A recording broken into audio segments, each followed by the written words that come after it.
आदरणीय ऑडियंस, आज के इस वीडियो में जानेंगे कि मैं अपने पिछले एक वीडियो में कहा था कि वर्तमान समय में जो भी आपको मेडिटेशन व ध्यान की प्रक्रियाएं सिखाई जाती है वह रॉ मटेरियल होता है, वह कच्चा होता है, वह आधा अधूरा होता है, वह पूर्ण नहीं होता है। क्योंकि ध्यान कोई विशेष प्रक्रिया नहीं है, कोई विशेष क्रिया नहीं है जिसे करके एक उच्चतर मानसिक अवस्था में चले जाएंगे और वह उच्चतर मानसिक अवस्था आपके जीवन को नेक्स्ट लेवल तक लेकर के चला जाएगा, यानी कि आध्यात्मिक व सांसारिक प्रगति की ओर लेकर के चला जाएगा। इसीलिए मैंने कहा था कि वर्तमान समय में जो भी ध्यान की प्रक्रियाएं आपको दी जाती है वह रॉ मटेरियल होता है, वह कच्ची प्रक्रियाएं होती है। इसे करके आप एक निश्चित लेवल तक आध्यात्मिक अनुभूति कर सकते हैं, लेकिन इसके बाद आपको कई बार ऐसा फील होगा कि नकारात्मक एक्सपीरियंस आपके अंदर आने लगे, जीवन के ऊपर नकारात्मक प्रभाव होने लगे। या इसका दूसरा प्रभाव हो सकता है कि ध्यान से आपके अंदर अस्थायी आध्यात्मिक परिवर्तन नहीं आ सकता। तो ध्यान को मैं कच्ची प्रक्रिया क्यों कहा, आधी अधूरी प्रक्रिया क्यों कहा,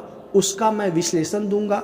साथ में ये भी बताऊंगा कि मैं ध्यान की तुलना में गायत्री मंत्र का जप प्रारंभिक अवस्था में क्यों रिकमेंड करता हूं, इसके पीछे का कारण क्या है। देखिए, एक व्यक्ति ध्यान करने बैठता है तो ध्यान के लिए वह कुछ प्रक्रियाओं का अभ्यास करता है, या तो श्वास के ऊपर, या किसी बिंदु के ऊपर, या अपने मन में चल रहे विचारों का साक्षी बनता है, उसको ऑब्जर्व करता है, या विचार शून्य होने का अभ्यास करता है, या विचारों को कम करने का अभ्यास करता है। कोई न कोई मनोवैज्ञानिक क्रिया करता ही है ध्यान करने के प्रारंभ में, और यह सारी मनोवैज्ञानिक क्रियाएं एक विशेष अवस्था को प्राप्त करने के लिए की जाती है। तो इस मनोवैज्ञानिक प्रक्रिया द्वारा जब आप ध्यान करेंगे तो उसमें कुछ मनोवैज्ञानिक क्रियाएं करेंगे। उस मनोवैज्ञानिक क्रिया के फलस्वरूप आपके अंदर ऊर्जा का आविर्भाव होता है, इसमें किसी को कोई संदेह नहीं होनी चाहिए। क्योंकि ध्यान जब कच्ची होती है, ध्यान की विधियों को मैं कच्ची विधि कहता हूं, उसका पालन करने पे आपके अंदर ऊर्जा का प्रवाह होता है, ऊर्जा का आविर्भाव होता है। लेकिन ऊर्जा सिर्फ जाग जाने से नहीं होती है, उस ऊर्जा को संभालने की कला आनी चाहिए, उस ऊर्जा को दिशा देने की कला आनी चाहिए। मान लीजिए कि डैम खोल दिया गया, वहां से पानी का प्रवाह एकदम हो चला तो इतना ज्यादा बाढ़ आ जाएगा, नदियां भर जाएंगे, तटबंध टूट जाएंगे, गांव के गांव डूब जाएंगे, कृषि क्षेत्र बर्बाद हो जाएंगे, जान माल की पूरी क्षति होगी, भूमि का संरचना परिवर्तित हो जाएगा, कहीं गड्ढा हो जाएगा तो कहीं टीले हो जाएंगे, तो कहीं पंख हो जाएंगे, कहीं कीचड़ हो जाएंगे, कहीं छोटे मोटे तालाब बन जाएंगे, और बहुत ज्यादा नुकसान झेलने पड़ते हैं किसी भी डैम का बांध टूट जाने की वजह से, क्योंकि पानी का वेग एकदम तबाह कर देता है। उसी तरीके से आप कच्चा ध्यान करके ऊर्जा तो जगा लेते हैं, और जब ऊर्जा जागती है तो क्या क्या आपके जीवन के ऊपर असर डालती है मैं आपको समझाने का प्रयास करता हूं। और यदि आप ध्यान करते होंगे तो ऐसा अनुभव जरूर किए होंगे, लेकिन नोट के रूप में बताता चलूं, कोई जरूरी नहीं है कि सारे व्यक्ति ऐसा अनुभव से गुजरे ही होंगे। क्योंकि मैं कहा, आध्यात्मिक क्रियाएं, आध्यात्मिक अभ्यास इंडिविजुअल डिफरेंस के आधार पे काम करता है, व्यक्तिगत भिन्नता के आधार पे कार्य करता है। हर व्यक्ति के कॉन्शसनेस का लेवल अलग है, उनकी इच्छाएं अलग है, उनकी स्वभाव अलग है, उनकी मानसिक अवस्थाएं अलग है। तो हर व्यक्ति पे अलग अलग रूप पे प्रभाव डालती है आध्यात्मिक विधियों का अभ्यास करना या ध्यान प्रक्रियाओं का अभ्यास करना। जब ध्यान करने बैठेंगे तो अचानक से सिर में दर्द होने जैसा अनुभूति, साथ में यौन आवेग या कामुकता को बढ़ने जैसा एक्सपीरियंस अपने अंदर करेंगे। साथ में आप ये भी अनुभव करेंगे कि आपके अंदर अहंकार सक्रिय हो रहा है, स्वयं को सुपीरियर समझ रहे हैं और दूसरे को थोड़ा कम आंकने लग जाते हैं, क्योंकि आप ध्यान कर रहे हैं। और बहुत तरीके के मानसिक चंचलता आपके अंदर सक्रिय हो जाती है। जो लोग ध्यान करते होंगे उन लोगों को ऐसा एहसास हुआ होगा कि उनके अंदर ओवर थिंकिंग बढ़ने लग गई, वो कुछ ज़्यादा सोचने लग गए, उनके अंदर दुख बढ़ने लगा, वो दुखों के प्रति ज़्यादा ग्रहणशील होने लगे, ज़्यादा संवेदनशील हो गए और दुख उनके अंदर बढ़ने लग जाता है। तो ऐसा अनुभव ध्यान करने से, जिसे मैं कच्चा ध्यान कहता हूँ, होता है। और ऐसा क्यों होता है? सिर्फ ऊर्जा को जागृत हो जाने से नहीं होगा, मनोवैज्ञानिक प्रक्रियाओं का अभ्यास कर लेने मात्र से ऊर्जा जागृत हो जाती है। और इस जागृत ऊर्जा को जब आप कोई उपयोग नहीं करेंगे तो आपके जीवन में यह ऊर्जा नकारात्मक दिशा में ले जाएगी। इसीलिए मैं कई लोगों को देखा हूँ कि उनके जीवन में दुख है, निराशा है, तो इस दुख को खत्म करने के लिए ध्यान करना चाहते हैं। ध्यान से वो अपने दुख का निराकरण चाहते हैं।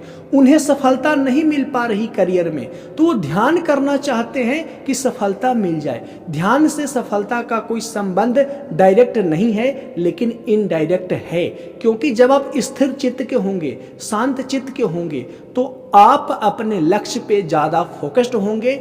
लेकिन आप स्थिर चित्त और शांत चित्त कैसे रह सकते हैं? जब ध्यान से ऊर्जा जागेगी तो आपके मन में वेग और आवेग का बाढ़ आ जाएगा और आपका मन ज़्यादातर संभावना है कि नकारात्मक वेग या नकारात्मक दिशा में बह जाएगा। लेकिन यह सभी के साथ नहीं होता है, क्योंकि मैं पहले ही कहा कि आध्यात्म में आध्यात्मिक प्रक्रियाओं का अभ्यास व्यक्तिगत भिन्नता के आधार पे काम करती है। तो सबकी चेतना अलग अलग है, सबका कॉन्शसनेस का स्तर अलग अलग है। उसी आधार पे आध्यात्मिक विधियां, ध्यान की विधियां प्रभाव डालती है उन पे। लेकिन ज्यादातर लोगों के ऊपर, यानी कि 100 में से 90 लोगों को यह नकारात्मक एहसास होता ही होता है ध्यान करने के बाद। अब ध्यान को छोड़ करके गायत्री मंत्र का जप करने क्यों कहता हूं, इसे भी आप ध्यान से समझिए। गायत्री मंत्र का जप करने से 3 प्रकार की धाराएं आपकी चेतना में प्रवाहित होती है। पहला, ऊर्जा की धाराएं। गायत्री मंत्र के जप से 24 सूक्ष्म ग्रंथियां आपके शरीर में सक्रिय होती हैं। साथ में जैसे ही इस मंत्र को आप जप करना शुरू कर देते हैं, आपके मानसिक तरंगों में परिवर्तन आता है और आपकी मानसिक तरंगे यूनिवर्स में जो आध्यात्मिक शक्तियां हैं उससे जुड़ने लग जाती है। यानी कि 2 फायदे होते हैं। ऊर्जा के स्तर पे 2 प्रकार का जागरण होता है। आपके अंदर से सूक्ष्म ग्रंथियों पे गायत्री मंत्र के जप से चोट पड़ता है, प्रहार पड़ता है, जिससे उस सूक्ष्म ग्रंथियों से आध्यात्मिक ऊर्जा प्रस्फुटित होने लगती है। साथ में आपकी मानसिक तरंगे आकाशीय आध्यात्मिक ऊर्जा से कनेक्ट होने लग जाता है। तो आप एक ऊर्जा का पिंड बन जाते हैं गायत्री मंत्र का जप करते ही।